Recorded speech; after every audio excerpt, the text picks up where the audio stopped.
Hey everybody, it's time to start another set of notes. We're still on Module 5, but we're going to be starting Lesson 2 now. So I'm going to jump right into this, shrink myself down a little bit, and we'll get going. So Module 5 is still on DNA, RNA, and proteins, but this time we're going to focus on Lesson 2, and here is the learning goals. If you want to take a look at those, they're also on Canvas.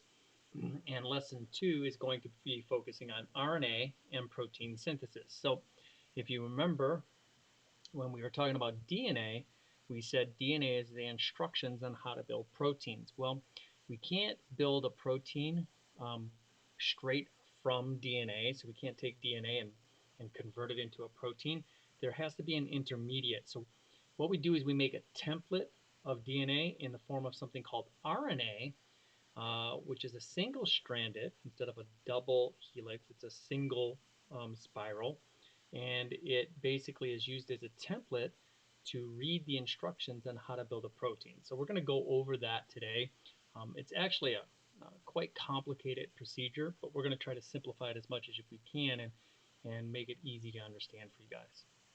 All right, so this kind of leads us into something called the central dogma of biology. And what the central dogma of biology is it's simply going from DNA to RNA to protein. And that protein would express some kind of trait. It could be a metabolic trait. It could be a physical trait. If you have curly hair, you're going to have a certain type of collagen fibers in your hair. If you have straight hair, you're going to have a different type of collagen fibers in your hair. And that's just a real simple um, example that I can give you. So the central dogma of biology is basically set in three main processes. So we have to be able to do replication. So we have to be able to go from DNA back to DNA when we copy our cells. And we talked about that in lesson 1. So that's DNA replication. The second part is going from DNA to RNA, and that process is called transcription. And then we're going from RNA to protein, which is called translation. So transcription translation sometimes gets confusing for students. So the best way I can kind of describe this would be if you were absent a day of notes, right, and we were in class, right, we were on campus, and you came in and said, Mr. Schultz, I missed the notes. Can you give me a copy? Well, I could give you a copy, or I could tell you, hey, why don't you borrow a student's copy of their notes and transcribe them? So transcription is going from the same language. You would just simply be writing it in your own words. So if you transcribe, like you're transcribing possibly these notes now, if you're writing stuff down, you're transcribing what I have written down into your own words and in your own way, but it's still going from most likely English to English, right? Well, in transcription, we're still going from nucleic acid to nucleic acid. We're going from deoxyribose nucleic acid to ribose nucleic acid. Okay. When we switch gears and we go to translation, well, now that's a little bit different. So what I usually explain to students is if we're translating something, you might be translating it into a different language. For example, instead of going from English to English when you're transcribing somebody's notes, you might actually translate it into Spanish or Mandarin or you know French, you name the language, but you're going into a completely different language. So this is going from nucleic acid to nucleic acid, which is the same language. When we're doing translation, we're going from the language of of nucleic acids to the language of amino acids, which make up proteins. Very different. Okay, so you got to remember DNA replication is the process of producing two identical replicas, one from each original. That's replication, right? Now we're going to explore how we can do transcription and translation, and we're going to look at that in detail. So if you look at the image, and we've been looking at it already, right? The image to the right shows how the flow of information goes from DNA to the expressed trait that makes up the organism. In order for the cell to get the information it needs out of the DNA sequence, it must go through two processes, and that's that transcription translation process. First, the message is taken from the DNA and made into RNA, specifically something called messenger RNA or mRNA during transcription. Second, that message is then translated from RNA into a protein, an amino acid sequence. Those proteins form various parts of the DNA sequence together as a whole and create traits that make up the organism. So, as I said, you could have a certain type of protein sequence that would cause your hair to be curly, or another type of protein sequence that causes it to be straight. And incidentally, if you curl your hair, if you use an iron or chemicals to make your hair curly, what you're doing is you're actually denaturing the protein or changing the shape of the protein to make it do that. And we'll talk about what denaturing is later in the notes as well. All right. So how is DNA related to building proteins? You should have a good working knowledge of the basics of DNA, and that's what we kind of covered in lesson 1. Now it's time to introduce you to another nucleic acid molecule called ribonucleic acid, or RNA. RNA is similar to DNA in several ways. For example, both contain nucleotides, adenine, guanine, and cytosine. G and C still bond together, but in RNA and DNA, the nucleotides are made up of these phosphates. The big difference here between adenine, guanine, and cytosine is there's a different one. Instead of having thymine, which is in DNA, we actually have something called uracil, which is found in RNA, and we'll talk about that. The nucleotides are still made of phosphates and sugars, and then the nitrogenous base. So although there's several similarities, it's important also to highlight the differences. So if you take a look at the picture, and it's on the right, not the left, but I think in Canvas it's on the left. So if you take a look at the picture on the right, you'll notice that DNA's got the double helix, right? There's two sides to this. Well, RNA is just one single spiral. So you also notice that, as I mentioned before, in DNA we have cytosine, guanine, adenine, and thymine. Well, we have 3 of the same, but thymine in RNA is replaced by another nucleotide base called uracil. Okay, so there's some subtle differences as well. RNA is usually found in a single strand. As I mentioned, RNA has the nucleotide uracil instead of thymine. In RNA, adenine binds with uracil because there is no thymine. And then RNA is less stable molecule. It doesn't last as long. And RNA sugar is called ribose, where DNA is called deoxyribose. And the big difference is RNA has an extra oxygen on one of the carbons. And that's really why it's called deoxyribose. For DNA, it just means it's missing an oxygen. All right. So another key difference of RNA from DNA is that RNA can come in several different forms. So we have different types. You have messenger RNA, as I mentioned, or mRNA. You have transfer RNA, which is tRNA, ribosomal RNA, which is rRNA. And then you have some other ones that are interesting. Sometimes they're called SNRPs or whatever, but they're snRNA, and they kind of help with the splicing of the sequences and stuff like that. So we'll try to keep it as simple as we can to make it as less confusing as possible. But sometimes we start calling this section of the notes the alphabet soup section. Okay. All right. So let's take a look. DNA and chromosomes. Now that we understand the structure of RNA and DNA, we can begin to understand how proteins are built. And it's done in several steps, and we're going to go through those steps in the next couple slides. The first step is called transcription. The steps are very important as it is where the messenger RNA or mRNA is basically kind of made. So in eukaryotic cells, like the ones that make up humans, the DNA is kept in the nucleus, and the DNA is too large of a molecule to leave the nucleus. So how we solve that problem is you have these enzymes that come in, very similar enzymes that do the replication, like the polymerase enzyme, except this one's called an RNA polymerase. And it comes in, it kind of reads the sequence of DNA, and it makes a copy of this messenger RNA in the process. And once we get that messenger RNA made, that can be go through the pores inside the nucleus, the walls of the nucleus, and get out into the cytoplasm where it can get picked up by a ribosome for the next step. So here's the basic steps, and I'll run through these again. I kind of just did, but I'll do them again. Step 1, our RNA polymerase, an enzyme, binds to the gene's promoter region, which is a specific DNA sequence that acts kind of as a start signal.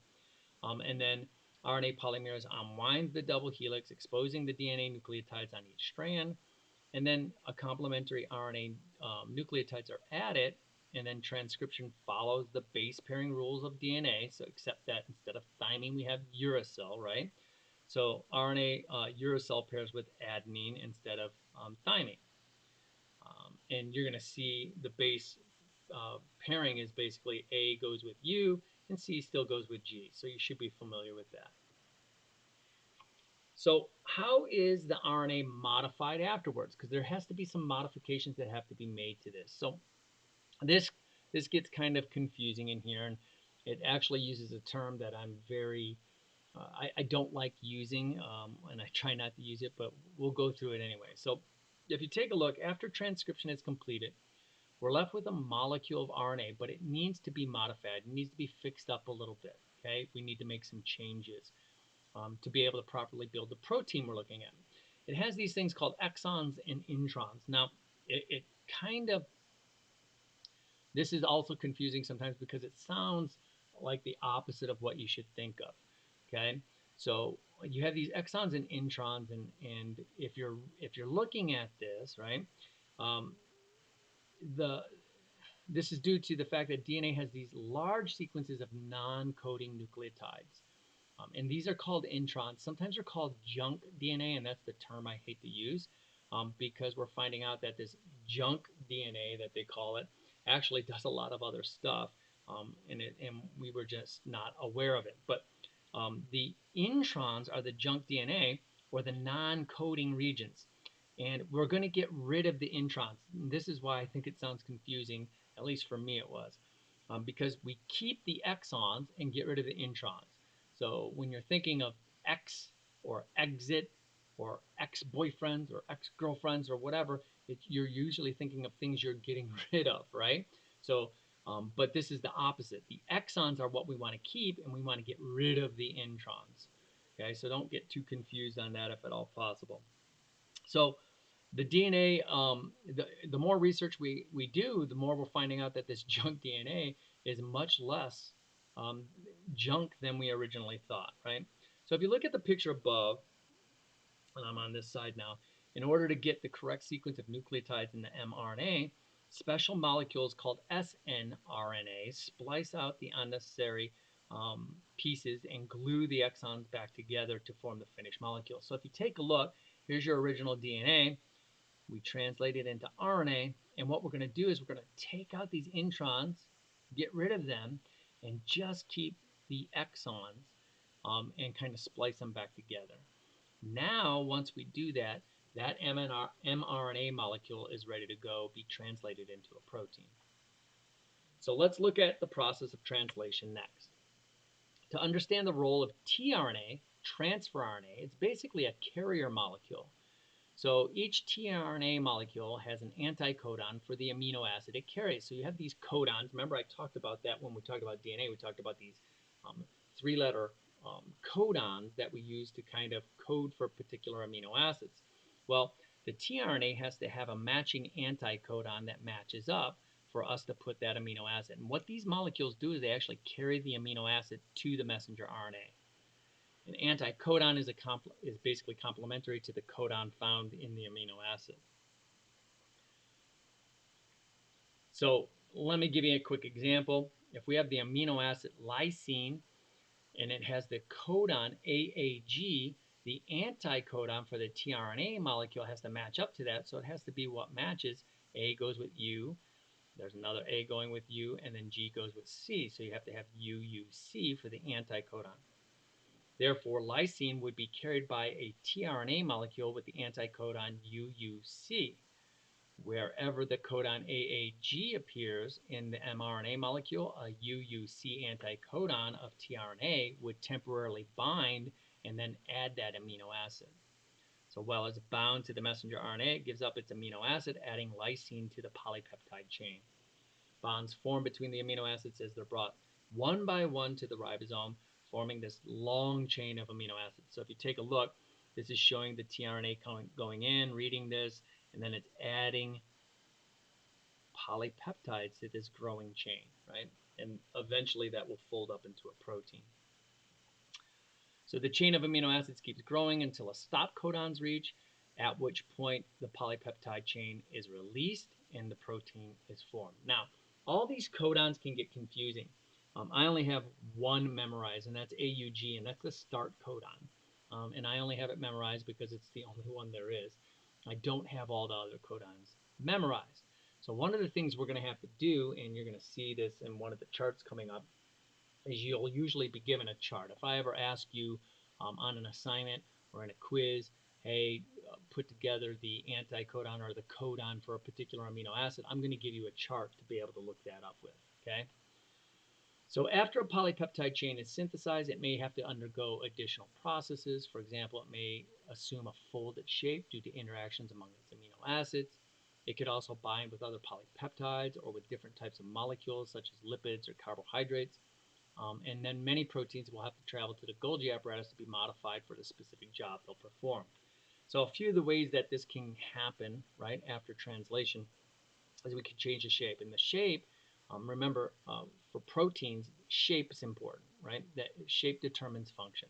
So you have the primary shape. This is the sequence of amino acids. The secondary shape is caused by interactions of the amino acids and can cause it to kind of fold up into these alpha helix shapes or beta plated sheets and different things like that. And eventually it gets three-dimensional, right? It starts folding up and it becomes this 3D shape or tertiary level.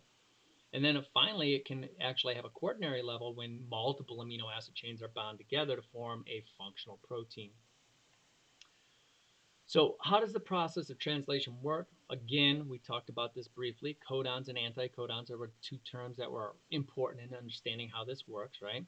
But there's 20 essential amino acids, and there's some redundancy built in with these three-letter codes. So there's really 64 possible combinations of the three-letter codons, but there's only 20 amino acids. So many codons um, could code for the same amino acid. There's redundancy built in, and that's kind of intentional. As you see in the graphic we're going to see on the next slide, you can see how these codons, we can figure out what these codons are, right? And I'm going to get to that. So this is a very important feature because it helps prevent errors during DNA replication and transcription and translation, during modification. For example, the DNA sequence for a codon is supposed to be GAT, but if a mistake happens during replication, it becomes GAG, the correct protein would still be put in place because of this redundancy. And I'm going to show you that on this chart, okay? So if you take a look, and you look at UUU, that's for this particular amino acid. Well, if we make a mistake on that third codon, we could have UUC. We still have that same amino acid. So if you look at this, some of these have 4, some of them have 2, some of them have 6 different possible codons. Like I said, the only one I have memorized is AUG, and that's the start codon. So if you go to, and this is how you kind of read this, by the way, you go to the first letter, right? The first letter is on the left side, and then the second letter is along the top. So if I talk about the start codon, A, and then go to the U section, and then G, which is methionine, and this is always the start codon, methionine, okay? So all proteins start with methionine, and that's the only one I have memorized. So start with the first letter of the codon and find the corresponding row using the first column on the left. So if we're looking at the codon AGG, you would look for A. When you find A, you would move over to the second letter, which is G. You would find the G section, which is all the way over here, right? And then we find the third G, which is right here, and we would find out that this is coding for arginine, okay? So that's right there. And that's kind of how you read this chart. And if I ever gave you something to do this with, I would give you the chart to kind of figure this out. Now, there's a cool activity. I move myself out of the way real quick.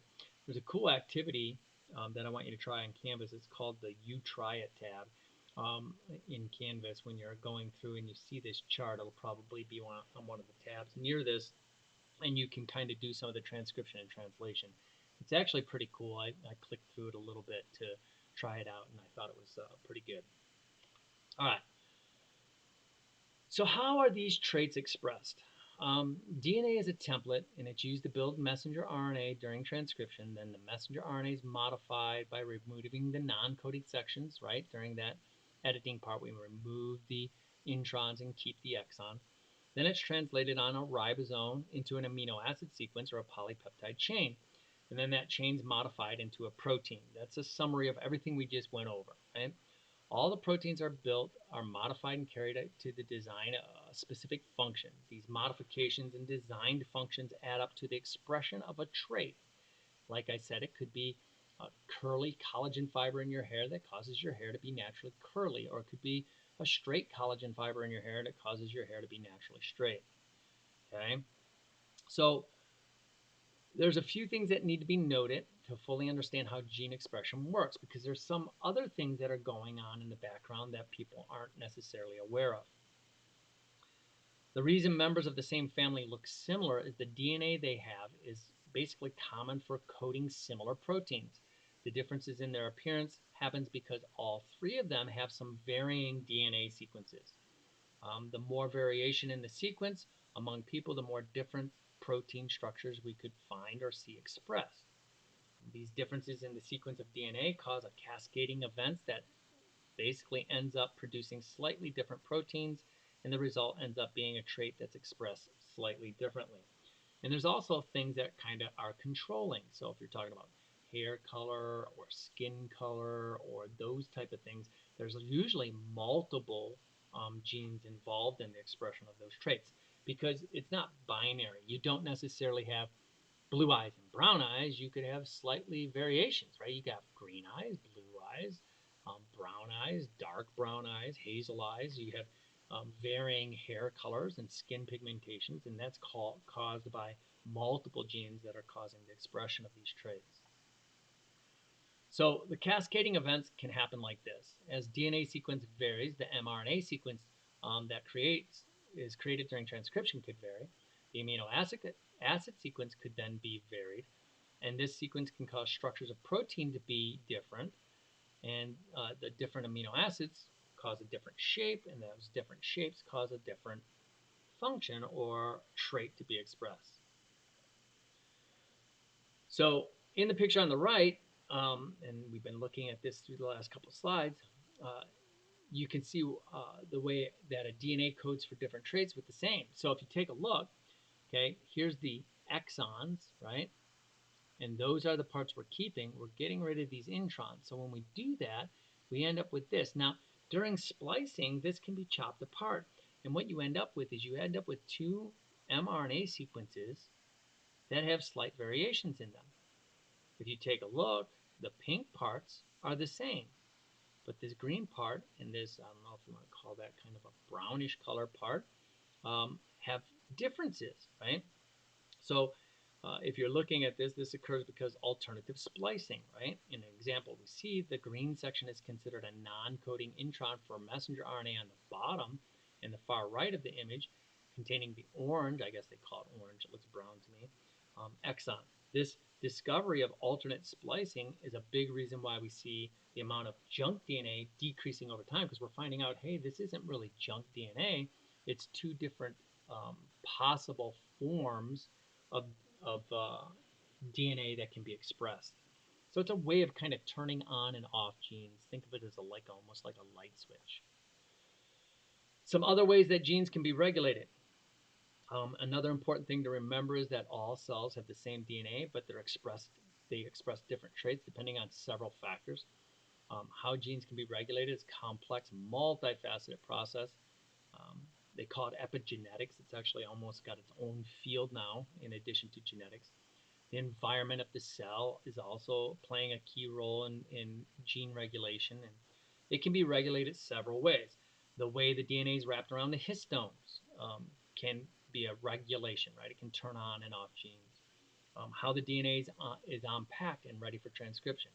How the messenger RNA gets processed and transported. The control of translation. Protein processing and degradation. Different feedback systems and operons, especially in prokaryotic cells, can cause differences. So there's lots of different things that can cause genes to be expressed or not expressed based off of different things that are going on inside the cell. All right, so that kind of polishes off this. We have one more lesson to do for this module, and then we'll be done. We're going to cover the next lesson on Tuesday next week. So again, a very short week as far as assignments. You only have to do the protein synthesis science notebook. So you watch a few videos and respond to the writing prompts. And then make sure you do all the check for understanding quizzes and stuff like that too. Get 100% on all those because you can take them multiple times, and you should be good. The last set of notes that we're going to do next week will be covering proteins and enzymes, a little bit more detail on proteins, and then we'll talk about enzymes again.